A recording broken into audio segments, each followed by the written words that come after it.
Hola, buenas tardes, soy Gabriel Pepe Martínez y os voy a hablar del conflicto socioambiental alrededor del Canal de Nicaragua.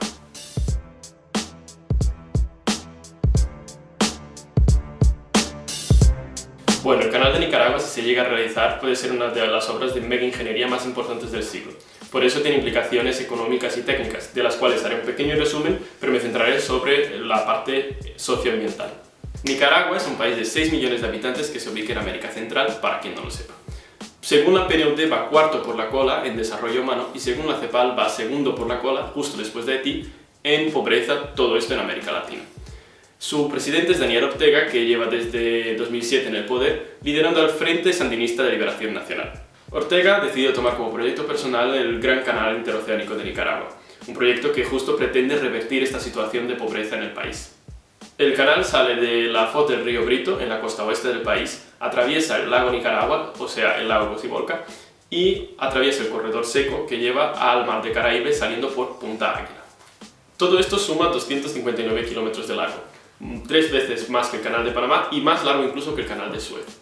La empresa que lo quiere hacer es la Hong Kong Nicaragua Development Investment Corporation, HKND, cuyo principal accionista es Wang Jing. Este consorcio fue creado en 2013 justo para la construcción del canal.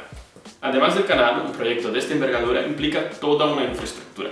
2 puertos, 2 aeropuertos, 2 zonas de libre comercio, una hidroeléctrica y su embalse, un lago artificial, todo un complejo turístico, etcétera, etcétera. Considerando las dimensiones del proyecto, el canal de Nicaragua aceptaría 5% de toda la carga marítima mundial.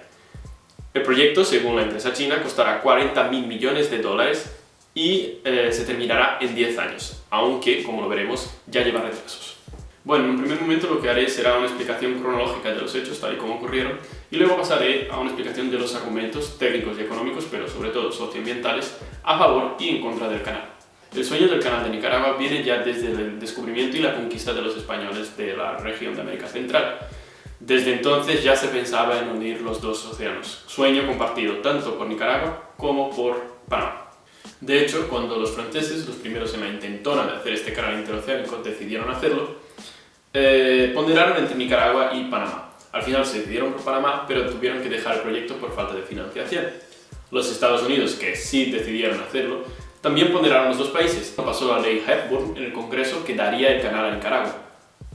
El presidente Roosevelt, que fue el gran convencedor de ese Congreso al llevarlo a Panamá, lo hizo basándose en el argumento técnico, que era el menor trayecto de los barcos por el canal de Panamá y un menor sometimiento a las catástrofes naturales como terremotos o huracanes.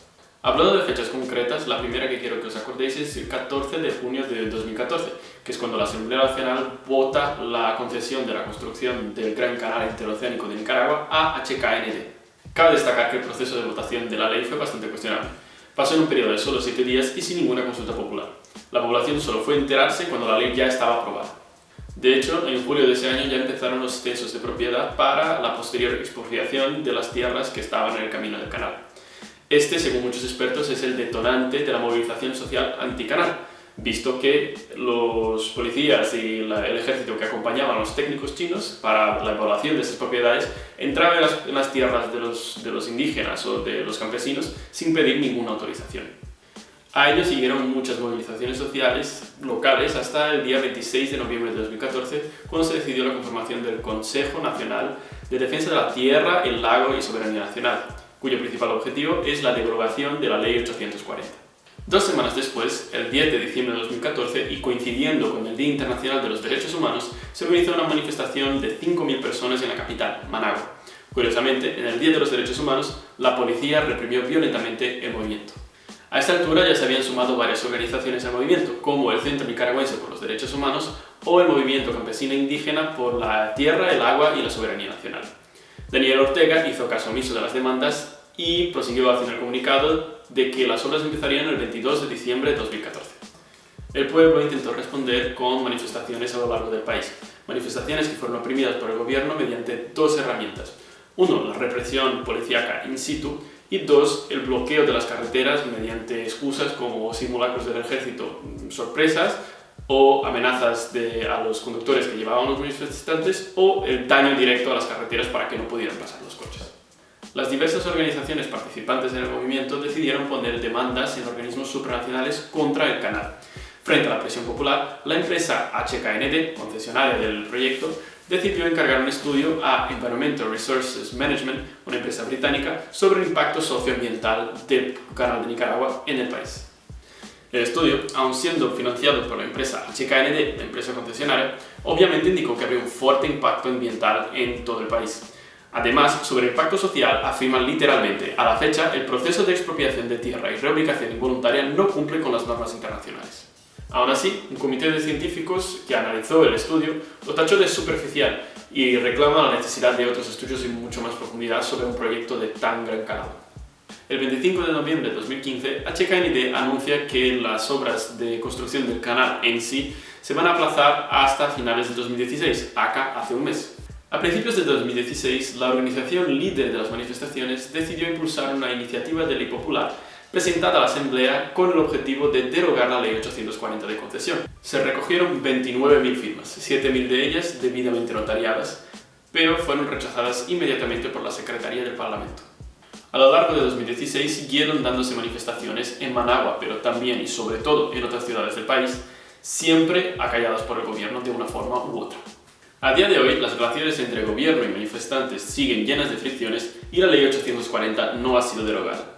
Por otra parte, las obras que debieron haber empezado el mes pasado aún no han visto inicio. Habiendo explicado los hechos en orden cronológica, ahora voy a pasar a explicar los argumentos a favor y en contra del canal.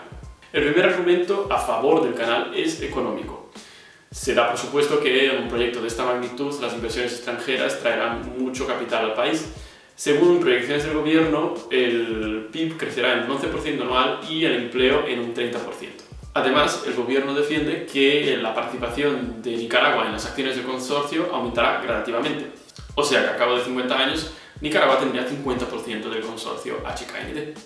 Los ambientalistas y el pueblo responden que en el contexto neoextractivista actual no se puede garantizar que las inversiones se queden en Nicaragua, y si algunas sí se quedan, no se sabe si tienen un valor comparado con el impacto socioambiental que puede causar un proyecto de esta magnitud. Además, aún en el plano económico, acusan al consorcio de ser falto de inversores, dejando a Wanjing prácticamente solo en la empresa. Además, las empresas de Wanjing que vienen del sector de las telecomunicaciones no tienen ninguna experiencia con obras de ingeniería de este tamaño. Aparte, como el gobierno chino no ha manifestado ningún apoyo al proyecto, los demás inversores internacionales no están seguros a la hora de aportar capital. Aparte, con relación a los argumentos técnicos pro canal, están los 8 metros de diferencia con relación al canal de Panamá, 8 metros que atraerían 5% de la demanda de carga marítima mundial.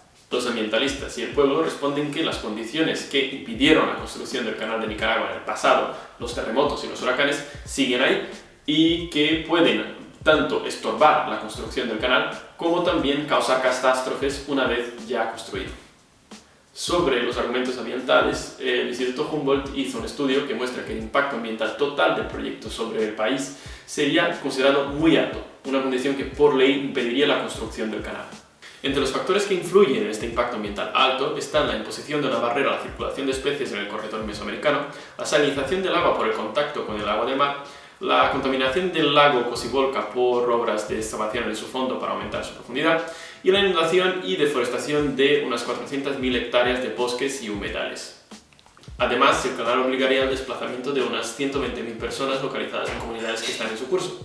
También cruzaría la recientemente declarada Área de Protección Indígena de los Ramas Creol. Esto supone claramente la pérdida de patrimonio cultural. Encima, el tratamiento dado por el ejército y la policía no da muestras de que habrá un traslado correcto de estas comunidades locales. A todo ello, el gobierno contesta que con más financiación viniendo de la impulsión de la economía, podrá dedicarse a crear más políticas de preservación de medios naturales y a la delimitación de nuevas áreas protegidas. Bueno, vistos los argumentos pro y anticanal, aquí os pongo un listado con todos los actores de la obra, porque algunos no lo dije, de los dos lados del conflicto.